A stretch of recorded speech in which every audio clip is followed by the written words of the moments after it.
Et salut à tous, j'espère que vous allez bien. Aujourd'hui c'est l'épisode numéro 24 du podcast Nourris ta santé.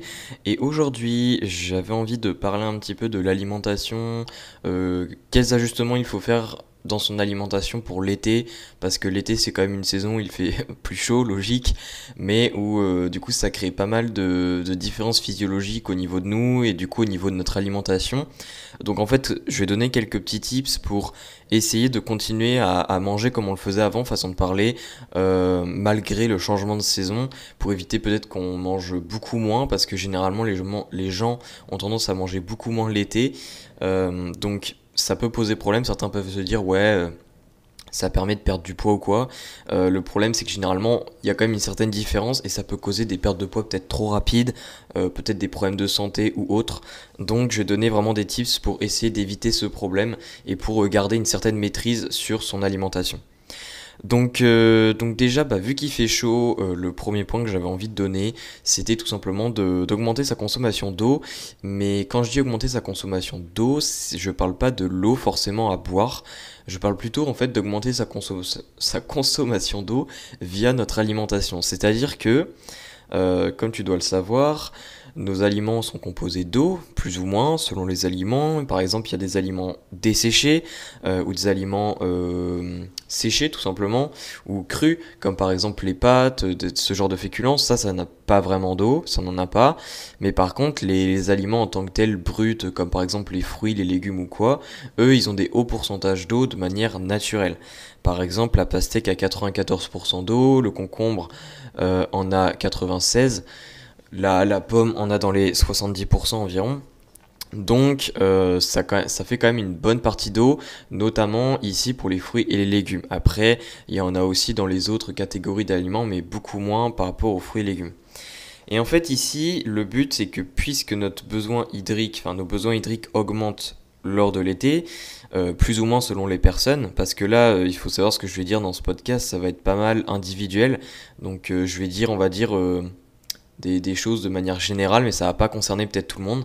Mais en règle générale, tout le monde a des besoins plus élevés l'été que l'hiver, parce que si on fait par exemple autant de sport qu'en hiver qu'en été, et bien en été on va beaucoup plus transpirer, ce qui va faire plus chaud. On va également plus se transpirer de manière inconsciente lors de la journée, etc., etc. Et puis après, il y a aussi peut-être les variations au niveau de l'humidité ou quoi qui peuvent faire encore varier ces besoins hydriques, mais ça c'est encore plus précis quoi. Donc en fait, le fait qu'on ait besoin de plus d'eau, ce qui est intéressant en fait quand on mange notre eau, façon de parler, c'est que on consomme des nutriments avec, et le fait que l'on transpire plus lors de l'été, ça va faire aussi qu'on va perdre pas seulement de l'eau, mais également d'autres nutriments. Par exemple, les vitamines liposolubles. Il y a des vitamines liposolubles qui partent avec la sueur et avec des plus ou moins grandes concentrations, donc notamment les vitamines B.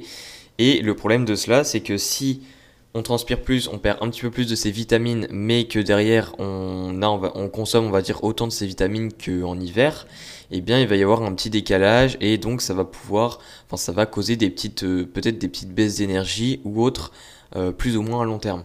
Donc ici, ce qui est intéressant de consommer l'eau via des aliments, c'est de consommer plus de nutriments. Et généralement, on n'a jamais pas assez de nutriments. On n'a jamais assez de nutriments, c'est-à-dire que c'est rare qu'on soit en mode j'ai pas besoin de manger plus de nutriments, j'ai aucune déficience, ni quoi. Parce que généralement il y a toujours deux trois nutriments où on est en plus ou une petite déficience ou carrément une grande déficience, donc c'est toujours intéressant de les consommer. Donc quand je dis manger l'eau, je dis évidemment pas de ne plus boire d'eau, l'eau reste importante à boire, mais par exemple si tu veux accompagner, j'en sais rien, si tu veux accompagner tes repas ou quoi, pourquoi pas consommer de la pastèque vu que c'est la saison, du melon, des pommes, etc., etc. Donc, et également des légumes comme par exemple les concombres ou autres. Donc ça c'était le premier point que j'avais envie de parler, donc c'est un petit peu le plus logique, mais c'est toujours important de le dire. Ensuite le deuxième point c'est un petit peu au niveau de la faim. Alors j'en ai pas parlé en podcast, mais j'en ai parlé dans un post que j'ai fait sur Instagram il y a pas super longtemps. C'est la différence entre satiété et rassasiement. Donc aussi, moi j'aime bien l'appeler satiation, mais ça se dit en anglais, entre la satiété et le rassasiement. En fait, La satiété, c'est la sensation qui fait que l'on n'a plus faim, qui se passe entre les repas. C'est-à-dire que c'est grâce à cette sensation que une heure après qu'on ait mangé, on n'a pas envie de remanger, en fait, parce que on sent qu'on est encore plein. Le rassasiement, en fait, c'est une sensation justement qui intervient en toute fin de repas et qui nous permet de stopper le repas, de un, et du coup, on va dire, de couper l'activité du repas. Donc ça, c'est vraiment, on va dire que le rassasiement, c'est un petit peu la transition entre le repas et la période de satiété, en quelque sorte. Et en fait, le problème avec l'été, c'est que si il y a des personnes, donc c'est-à-dire en fait que la satiété est un petit peu liée au nombre de repas que l'on fait et la satiation est un peu liée au volume des repas que l'on fait. Le problème, c'est qu'en été, généralement, puisque notre sensation de faim diminue, ce qui n'est pas évident, c'est si tu es par exemple une personne qui a tendance à beaucoup plus privilégier le rassasiement, c'est-à-dire que tu es une personne plutôt qui a tendance à manger deux repas, voire trois, mais vraiment des gros repas dans la journée, plutôt que de privilégier la satiété en mangeant 4-5 repas, mais avec un petit peu moins de volume. Et bien en fait, ça va te poser plus de problèmes, parce que la satiation, donc le rassasiement, je vais y arriver, je vais dire le rassasiement en fait, le problème de ça, c'est que quand on est en été et qu'on n'a justement pas vraiment cette sensation de faim, une fois que le rassasiement, cette sensation est arrivée, il n'y a pas de débat, en fait, on doit arrêter de manger, quoi. Alors que la satiété, l'avantage, c'est que même si on attend 1 heure et demie, 2 heures et qu'on a encore un petit peu de satiété, encore un petit peu de cette sensation, vu que cette sensation, elle part progressivement et que on y est confronté pendant un plus grand laps de temps, eh bien ça nous permet de quand même manger un autre petit repas à côté. Même si on a encore un petit peu cette sensation de satiété. C'est-à-dire en fait que la satiation, le rassasiement, est en fait un facteur très très très limitant en été parce que on peut pas vraiment le contrer, quoi. Une fois qu'il est là, il est là. Et si on mange deux repas par jour, mais qu'en été, du coup, on a moins faim, et ben ça veut dire qu'on va pouvoir mettre moins de volume. Et le problème, c'est qu'une fois que le rassasiement il est là, bah on peut pas faire autrement. Et du coup, tu continueras à manger deux repas, mais tu mettras moins de volume que d'habitude. Donc, autrement dit, tu mangeras moins que d'habitude. Alors que si tu fais de la satiété, et ben tu continues à manger 4-5 repas par jour, et bien même si peut-être t'as un petit peu plus cette sensation de satiété que d'habitude, tu n'es pas non plus complètement plein, on va dire. Tu sens que tu peux manger un petit peu. Donc du coup, ça peut te permettre d'éviter de trop peu manger par rapport à d'habitude. Et là justement, je vais revenir au dernier point que je voulais parler. C'est par rapport à cette sensation, enfin à cette histoire de ne pas être trop plein, etc., de pouvoir remanger. Là, tu dois te dire, ouais, mais Raphaël, des fois tu dis que c'est pas bien de manger quand on n'a pas faim, ni quoi, etc. Ça, je suis d'accord. Mais en été, en fait, il faut être un petit peu plus stratégique si vraiment on sent qu'on mange pas assez. C'est que pour éviter que même si on a encore un petit peu de satiété, eh bien on se force vraiment à manger pour éviter ça, parce que c'est jamais agréable de se forcer à manger. Eh bien en fait, le mieux, c'est de jouer sur la texture principalement. C'est-à-dire que, par exemple, au lieu de manger de la pastèque, pourquoi tu te ferais pas peut-être un jus de pastèque? C'est tout bête à dire, mais le fait que même si la pastèque c'est pas l'aliment que tu mâches des tonnes, eh bien le fait de manger, enfin de boire un jus à la place de manger de la pastèque, eh bien tu vas voir que tu vas pouvoir consommer bien plus d'énergie sous forme de jus que sous forme de pastèque.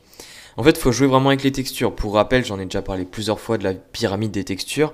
Il y a tout simplement, il y a en haut de la pyramide, c'est-à-dire le plus rassasiant. Donc il y a le solide, enfin le visqueux plutôt, ensuite il y a le solide, ensuite il y a le crémeux, ensuite il y a le liquide. Donc si d'habitude tu manges des aliments plutôt solides, eh bien là on est à l'échelle numéro 2 sur 4, donc c'est-à-dire plutôt élevé, quoi, plutôt dans le cran du je me rassasie rapidement, eh bien pourquoi pas ne pas descendre directement tout en bas, voire un cran juste au-dessus, c'est-à-dire crémeux ou liquide, ce qui va te permettre de consommer plus d'énergie, ou du moins autant d'énergie que d'habitude, même si tu as moins faim. Donc ça, c'était vraiment les trois points que je voulais parler. Donc c'était consommer plus d'eau via les aliments directement. Deuxième point, c'était privilégier plutôt la fréquence des repas plutôt que le volume alimentaire lors de l'été, même si le volume alimentaire doit aussi être conservé, même s'il y a fréquence de repas relativement élevée.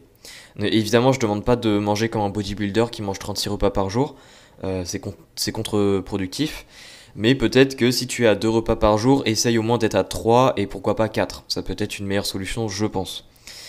Et enfin, le dernier point, c'était de jouer avec les textures, donc plutôt privilégier tout ce qui est liquide et crémeux, et là je parle plutôt pour tout ce qui est collation notamment, parce que bon, dans des repas, tu vas pas te faire des soupes tous les repas, quoi, c'est pas trop le but, mais plutôt dans tout ce qui est collation et tout, au lieu de manger par exemple une pomme, pourquoi pas prendre un jus de pomme, prendre une compote, ça te permettra de conserver en fait ton apport calorique et d'éviter d'être en trop gros déficit ou d'atteindre un apport calorique que tu ne veux pas atteindre. Donc voilà, j'espère vraiment que cet épisode t'aura plu. Il était relativement court, mais pour moi, c'était des 3 tips qui sont vraiment très essentiels à mettre en place lors de l'été, ou du moins à être vigilant.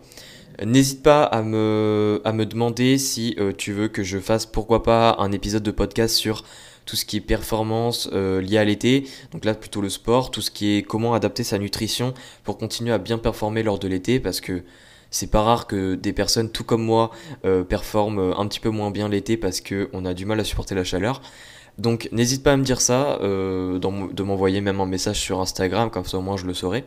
Et puis voilà, n'hésite pas à noter aussi le podcast 5 étoiles si tu peux voter sur la plateforme où tu écoutes. Et puis sinon, bah, je te souhaite une très très bonne journée. N'oublie pas de mettre ça en place et puis on se dit à la prochaine. Allez, ciao!